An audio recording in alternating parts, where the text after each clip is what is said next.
नमस्कार दोस्तों। केनो उपनिषद सामवेद के तलवकार ब्राह्मण का 9वां अध्याय है। इस उपनिषद को जेमनी व ब्राह्मणोपनिषद भी कहते हैं। यह मुख्य उपनिषदों में दूसरे नंबर पर आता है। इसके पहले मंत्र का पहला शब्द केन है, इसलिए इसको केनोपनिषद के नाम से जाना जाता है। इस उपनिषद में कुल 4 खंड है। प्रथम खंड में 8 मंत्र, द्वितीय खंड में 5, तृतीय खंड में 12 व अंतिम खंड में 9 मंत्र है। इस प्रकार इस उपनिषद में कुल 34 मंत्र है।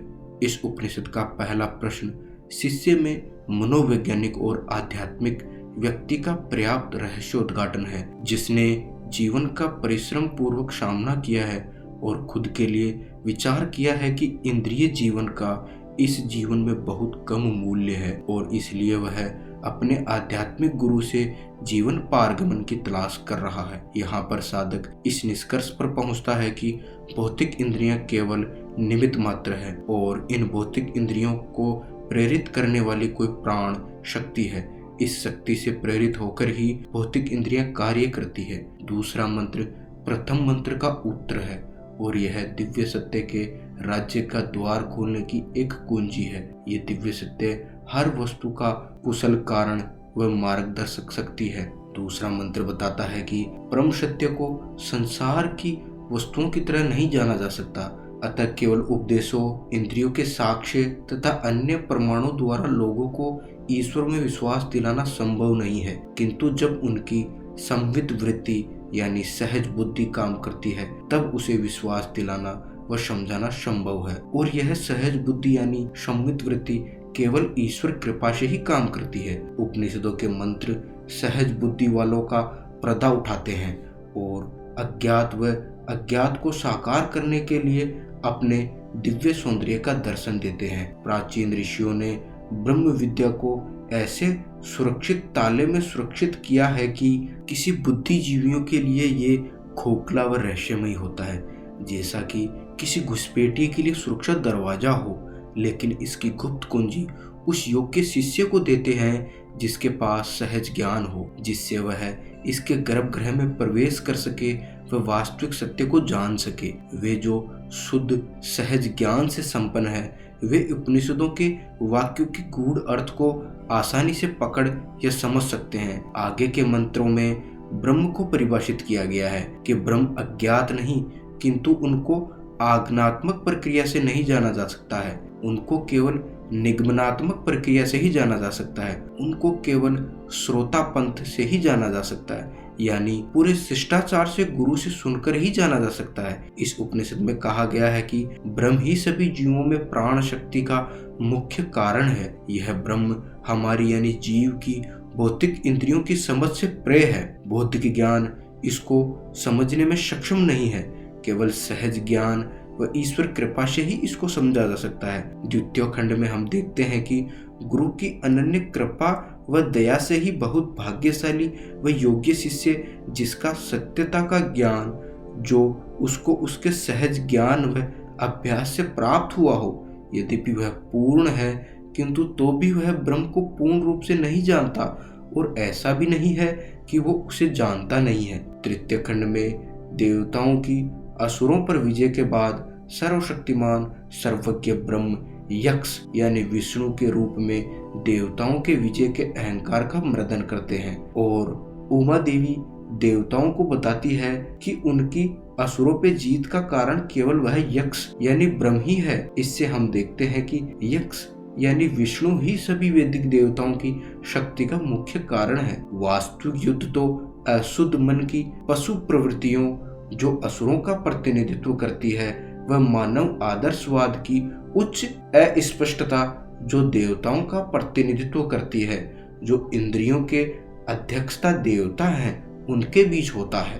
अहंकार केंद्रित आदर्शवादी यह नहीं जानता कि उसकी उपलब्धि यथार्थवादी दृष्टिकोण पर आधारित होनी चाहिए। पराविद्या जो तत्काल आत्म साक्षात्कार को सुनिश्चित करती है, केवल उन्हीं मनुष्यों के लिए संभव है जो सांसारिक वस्तुओं से अपने मन को हटाकर परम वास्तविकता यानी विष्णु की भक्ति पर ध्यान केंद्रित करने में सक्षम होते हैं। वहाँ सेवक व सेवित का संबंध सदैव बना रहता है, यानी ईश्वर की सेवा ही हमारा परम लक्ष्य है और यह संबंध शाश्वत है। शांति पाठ। ओम आप्यायन्तु ममा आनी वाक् प्राण चक्षु है श्रोत्र मथो बलमिंद्रियाणि च सर्वाणि सर्वं ब्रह्मोपनिषदं माहम ब्रह्म निराकुर्याम मा ब्रह्म निराकरोद निराकरणमस्तु अनिराकरणम मे अस्तु तदात्मनि निरते यह उपनिषदस्तु धर्मास्ते मयि सन्तु ते मयि सन्तु। ओम शांति है शांति है शांति। अर्थात हे सर्वशक्तिमान, कृपा मेरे शरीर के सभी अंग, वाणी, प्राण वायु, आंखें, कान व मेरी सभी इंद्रिय आपकी कृपा से दिव्यता के सहज ज्ञान से दृढ़ता से सुसंगत हो। मैं आपकी दया से कभी भी विस्मृति के भ्रम में ना रहूं। आप सभी जगह विद्यमान है। आप ईशावास्यमिदं सर्वम है, यानी इस जगत में जो भी जड़ व चेतन है वह आप ही के द्वारा शासित व संचालित है। हे प्रभु, आप मेरा कभी भी तिरस्कार न करना और हमेशा मुझे आपका सेवक बनाए रखना। अर्थात आप और मैं कभी भी सेवित व सेवक के रिश्ते से अलग ना हो। कृपया उपनिषदों के सभी गुण मुझ में विश्राम करे व मेरी आत्मा को आनंद प्रदान करे। इन दिव्य गुणों से संपन्न होकर मैं सदा आपकी प्रेममयी सेवा में लगा रहूं और सभी ओर से पूर्ण आनंद को महसूस करता रहूं। त्रितापों से मुझे शांति प्राप्त हो। प्रथम खंड का प्रथम मंत्र। ओम केने सितम पतित प्रेषितम मन है, केन प्राण है प्रथम है प्रेति युक्त है, केने सिताम वाचमिमाम वदंती चक्षु है, श्रोतम कौ देवो युनक्ति। अर्थात एक जिज्ञासी शिष्य अपनी अव्यक्त सुकृति के गुणों के द्वारा सहज जिज्ञासा से यह जान लेता है कि अनुभव की गुजरती हुई चीजें ही सब कुछ नहीं होती और इनका अस्तित्व किसी स्थायी वास्तविकता पर निर्भर करता है। इस प्रकार वह सर्वोच्च सत्य जो इस संसार को नियंत्रित करते हैं को जानने के लिए अपने गुरु के पास जाता है। वह उनसे पूछता है कि हे गुरुदेव, किसकी इच्छा व प्रेरणा से हमारा मन विचार करता है और किसके निर्देशों से प्राण वायु कार्य करती है, किसकी इच्छा से मनुष्य वाणी बोलता है और आंख व कान किससे प्रेरित होते हैं। भावार्थ, एक ब्रह्म जिज्ञासी आत्मा को यह एहसास हो जाता है कि ना तो उसका मन ना ही उसकी बुद्धि अपने आप कार्य कर सकती है। उनको प्रेरित करने के लिए उनके पीछे कोई गूढ़ सिद्धांत छिपा हुआ है। जीवन के इस गूढ़ पहेली को हल करने के लिए वह अपने आध्यात्मिक गुरु के पास जाता है और पूछता है, हे गुरुदेव, वह निर्देशक कौन है जिसकी केवल इच्छा मात्र से ही हमारा मन व इंद्रियां कार्य करने के लिए प्रेरित होती है। जैसा कि भगवान श्री कृष्ण गीता में स्वयं बतलाते हैं कि जिस प्रकार से पर्दे के पीछे से तारों को खींचने वाले के द्वारा कठपुतलियों को नचाया जाता है, उसी प्रकार इस भौतिक शरीर में बद्ध आत्मा इस संसार सागर में अपने कर्मों के फलों के अनुसार माया के द्वारा भटकता रहता है और हम अपनी बद्ध अवस्था के कारण इसे महसूस नहीं कर पाते हैं। केवल कोई अपनी अव्यक्त सुकृति के प्रहार से ही अपने आध्यात्मिक गुरु के पास जाता है और आध्यात्मिक शिक्षा प्राप्त करता है। परम सत्य को जानने के लिए जिज्ञासी को चाहिए कि वो अपने गुरु के प्रति आत्मसमर्पित हो तथा बिना गुरु कृपा के वह उस सर्वोच्च सत्यता को नहीं जान पाता है।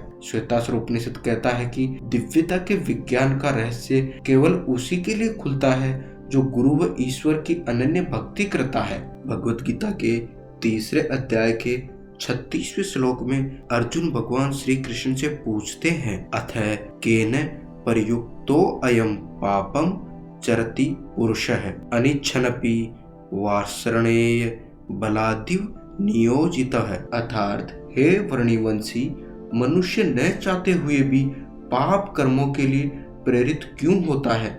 ऐसा लगता है उसे बलपूर्वक उनमें लगाया जा रहा हो। जीवात्मा परमेश्वर का अंश होने के कारण मूलतः आध्यात्मिक शुद्ध एवं समस्त भौतिक कलमशों से मुक्त रहता है। फलतः स्वभाव से वह भौतिक जगत के पापों में प्रवृत्त नहीं होता है, किंतु जब वह माया के संसर्ग में आता है तो वह बिना झिझक के और कभी कभी इच्छा के विरुद्ध भी अनेक प्रकार के पाप कर्म करता है। इस प्रकार इस उपनिषद का यह पहला प्रश्न शिष्य में मनोवैज्ञानिक और आध्यात्मिक व्यक्ति का एक बड़ा रहस्योद्घाटन है, जिसने जीवन का पूरी शिद्दत से सामना किया है और स्वयं के लिए विचार किया है कि इस इंद्रिय जीवन का बहुत कम मूल्य है, और इस प्रकार वह अपने जीवन के पार गमन की तलाश करता हुआ आध्यात्मिक गुरु के पास जाता है। यहाँ साधक इस निष्कर्ष पर पहुंचता है कि इन निमित्त मात्र इंद्रियों को प्रेरित करने वाली कोई प्राण शक्ति है। अगले मंत्र में गुरु अपने शिष्य के इसके उत्तर में कहते हैं कि दूसरा मंत्र श्रोतस्य श्रोतम मनसो मनो यद्वाचो है वाचम स उ प्राणस्य प्राण चक्षुषे चक्षुरति मुच्य है धीरा है प्रत्यास्म ललोकाद मृता भवंती।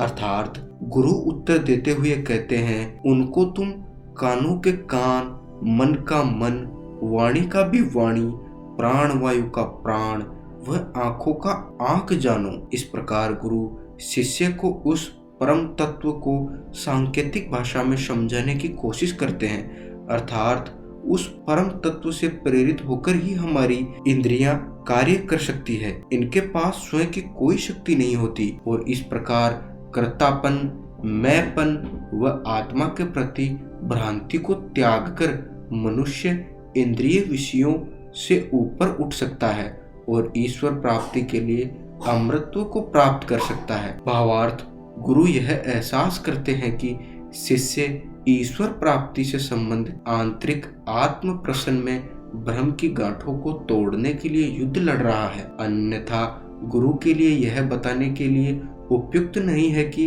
अमृतत्व को कैसे प्राप्त करें, और उनका यह उत्तर उस पार अलौकिक सत्य के राज्य के द्वार को खोलने की कुंजी है। वह पार अलौकिक सत्य ही इस जगत का कुशल कारण व उसको मार्गदर्शन करने वाली शक्ति है, अर्थात हमारी सभी इंद्रियां उसी से प्रेरित है। भगवान श्री कृष्ण गीता के 10वें अध्याय के 8वें श्लोक में बतलाते हैं कि अहम सर्वस्य प्रभो मतः सर्वं प्रवर्तते इति मत्वा भजन्ते माम बुद्धा भाव समन्विता है। अर्थात मैं समस्त आध्यात्मिक तथा भौतिक जगतों का कारण हूँ। प्रत्येक वस्तु मुझ ही से उद्भूत है। जो बुद्धिमान यह भलीभांति जानते हैं वे मेरी प्रेमा भक्ति में लगते हैं तथा हृदय से पूरी तरह मेरी पूजा में तत्पर होते हैं। विद्वान जन जानते हैं कि जो कुछ भी इस आध्यात्मिक व भौतिक जगत में हो रहा है उसका मुख्य कारण वह परब्रह्म श्री कृष्ण ही है। तीसरा मंत्र न तत्र चक्षुर गच्छन्ति न वाग गच्छन्ति नो मनः न विद्मनो न विजानीमो यथेदनु शिष्यादन्यदेव तत्विदित्ता तथो अविदित्ता दधि इति श्रुषम पूर्वेशाम ये नस्त द्वैच्या चक्षिरे। अर्थात वहाँ उस परम ब्रह्म तक नेत्र इंद्रियां नहीं जा सकती, यानी वह भौतिक नेत्र उसे नहीं देख सकती है, न ही वाणी न ही मन वहाँ तक जा सकता है। हम यह भी नहीं जानते कि शिष्य को उस ब्रह्म के बारे में कैसे सीधे उपदेश दे, वह हमारी समझ से परे है। वास्तव में वह जानने योग्य से कुछ अलग है, यानी ज्ञात से परे है, और वह न केवल अज्ञात किंतु वह उससे भी परे है, यानी वह परब्रह्म परमात्मा ज्ञात व अज्ञात दोनों से परे है। वह केवल अपरोक्ष नहीं किंतु अधोक्षज है, वह अप्रकट है। ऐसा हमने पूर्व पुरुषों से सुना है जिन्होंने हमारे प्रति उनका व्याख्यान किया था। भावार्थ, नेत्र केवल बाहरी सांसारिक वस्तुओं को देख सकते हैं। इस प्रकार बाकी सभी इंद्रियां भी भौतिक वस्तुओं को ही देख व महसूस कर सकती है, किंतु सर्वोच्च ईश्वर तो अधोक्षज है, यानी भगवान वह है जो भौतिक इंद्रियों की समझ से परे है। सर्वोच्च सत्यता को किसी सांसारिक वस्तु की तरह नहीं समझा जा सकता, ना ही उसको शब्दों से व्यक्त किया जा सकता है। जैसा हम शब्दों द्वारा दूसरी वस्तुओं का स्वरूप समझते हैं। अतः केवल उपदेशों, इंद्रियों के साक्ष्य तथा अन्य प्रमाणों द्वारा मनुष्य को ईश्वर में विश्वास दिलाना संभव नहीं है, किंतु जब उनकी सहज बुद्धि यानी संवित वृत्ति कार्य करती है तो उसे विश्वास दिलाना व समझाना संभव है। और केवल तब ही उपनिषदों के मंत्र अपने गूढ़ अर्थों के आवरण को हटाते हैं और अज्ञात व अज्ञेय को साकार करने के लिए अपने दिव्य सौंदर्य का दर्शन देते हैं। उपनिषदों में प्राचीन ऋषियों ने ब्रह्म विद्या को ऐसे सुरक्षित कोष में संरक्षित किया है कि यह घुसपैठियों के लिए सुरक्षा दरवाजे की तरह व एक बुद्धिजीवी के लिए खोखला व रहस्यमय है, लेकिन इसकी गुप्त कुंजी एक योग्य शिष्य को दी जाती है जिसको इनके गर्भगृह में प्रवेश करने का सहज ज्ञान हो। जो लोग शुद्ध व सहज ज्ञान से संपन्न है वे उपनिषदों के गूढ़ अर्थों को आसानी से समझ सकते हैं। आगे गुरु समझाते हैं कि सर्वोच्च सत्यता यानी ईश्वर को आगमनात्मक प्रक्रिया से नहीं जाना जा सकता, उसको केवल श्रुति पंथ अर्थात निमग्नात्मक प्रक्रिया से ही जाना जा सकता है। श्री चैतन्य महाप्रभु बताते हैं कि जब किसी को स्वयं भगवान द्वारा विशेष कृपा प्रदान की जाती है, केवल तभी वह सर्वोच्च दिव्यता का एहसास कर सकता है। चौथा मंत्र, यद वाचान भयूदितम येन वाग भयूदयते तदेव ब्रह्म त्वं विधि नेदम यदि मुपाशते। अर्थात जो वाणी से अभिव्यक्त नहीं किया जा सकता है किंतु जो वाणी को प्रेरित करता है उसे तुम ब्रह्म जानो, न कि किसी अन्य वस्तु को जिसकी लोग इंद्रियों की सीमा के भीतर उपासना करते हैं। भावार्थ, वाणी परब्रह्म को प्रकट नहीं कर सकती, वह वाणी से परे है, लेकिन सर्वोच्च स्वयं को हमारे आंतरिक आध्यात्मिक जीवन की गहराइयों में प्रकट करता है, न कि सांसारिक भौतिक संसार में। और यहाँ पर स्वर्गीय देवताओं की उपासनाओं को ब्रह्म नहीं कहा गया है, जिनकी लोग अपनी जरूरतों को पूरा करने के लिए उपासना करते हैं। पांचवा मंत्र, यन मनसा न मनुते ये नाहुर मनु मतम तदेव ब्रह्मत्व विधि नेदम यदित मुपाशते। अर्थात वह जो मन के मनन से नहीं जाना जा सकता किंतु जिससे मन वस्तुओं को समझने के लिए मनन करता है, उसी को तुम ब्रह्म जानो। जिसकी लोग उपासना करते हैं वह ब्रह्म नहीं है। भावार्थ, जिस प्रकार लोहा अग्नि के संपर्क में आने से अग्नि की तरह चमकने लग जाता है, उसी प्रकार यह मन भी परमात्मा से आंतरिक बुद्धिमत्ता की शक्ति प्राप्त करके कार्य करता है। उसी प्रकार हमारी इंद्रियां भी वस्तुओं को केवल तभी पहचान या समझ सकती है जब उनको आत्मा प्रेरित करती हो। जिस प्रकार विद्युत बल्ब बिना ऊर्जा के स्रोत के प्रकाशित होकर अंधेरे को दूर नहीं कर सकता, उसी प्रकार परब्रह्म ही हमारी इंद्रियों की ऊर्जा का एकमात्र कारण होता है जिससे प्रेरित होकर यह कार्य करती है। छठा मंत्र, यच चक्षुषा न पश्यन्ति येन चक्षुषी पश्यन्ति तदेव ब्रह्म त्वं विधि नेदम यदित मुपाशते। अर्थात जिसको नेत्रों से नहीं देखा जा सकता बल्कि जिसकी सहायता से नेत्र देखते हैं, उसी को तुम ब्रह्म जानो, वह नहीं जिसकी लोग उपासना करते हैं। भावार्थ, ब्रह्मा जी कहते हैं आपसे अलग किसी भी वास्तविकता का अस्तित्व नहीं हो सकता, आप ही मात्र जानने योग्य हो। वास्तव में इस जगत में जो कुछ भी मौजूद है वह केवल आपकी बाहरी शक्ति के एक निश्चित पहलू के अलावा और कुछ नहीं है। आगे वे कहते हैं कि मैं ब्रह्मा यह नहीं मानता कि आपका ब्रह्म स्वरूप जो कि अमूर्त सत्य है किसी भी तरह से आपके सच्चित आनंद स्वरूप पार अलौकिक व्यक्तित्व से भिन्न है। मैं जानता हूँ कि यह ब्रह्म स्वरूप आपके दिव्य व्यक्तित्व का आवरण है और इस प्रकार मैं आपके इस स्वरूप में शरण ग्रहण करता हूँ जिसने इस जगत को बनाया है, फिर भी इस जगत से बाहर है और वही इंद्रियों की प्राण शक्ति है। सातवां मंत्र, यत् श्रोत्रेण न शृणोति येन श्रोत्रमिदं श्रुतम तदेव ब्रह्मत्व विधि नेदम यदित मुपाशते। अर्थात वह जो कानों से नहीं सुना जा सकता बल्कि जिसे ब्रह्मविद जानते हैं कि जिससे प्रेरित या शक्ति प्राप्त करके ये श्रोतेंद्रियां सुन सकती है, उसे तुम ब्रह्म जानो। उसे नहीं जिसकी लोग उपासना करते हैं। भावार्थ, ब्रह्म को प्रकृति के गुणों के माध्यम से नहीं जाना जा सकता, अर्थात इंद्रियां उसको समझने में सक्षम नहीं है, किंतु जिससे शक्ति प्राप्त करके ये इंद्रियां कार्य करती है वही ब्रह्म है। 8वां मंत्र, यद प्राणेन न प्राणिति येन प्राण परिणीयते तदेव ब्रह्म त्वम विधि नेदम यदिमुपासते, अर्थात वह जिसे प्राण वायु द्वारा नहीं जाना जा सकता, यानी जो प्राणों से विषय नहीं किया जा सकता, किंतु जिससे प्राण संचालित होते हैं उसे ही तुम ब्रह्म जानो, उसे नहीं जिसकी लोग उपासना करते हैं। भावार्थ, उपरोक्त मंत्रों से सिद्ध होता है कि ब्रह्म ही सभी का उद्गम है, वही इस संसार की कारण ऊर्जा है, ना कि कोई अचेतन ऊर्जा। इस प्रकार यह कहा जा सकता है कि ब्रह्म जगत का अकारण प्रथम कारण है, उसको तथ्यों के द्वारा नहीं समझा जा सकता, वह अनुभव की दुनिया से परे है।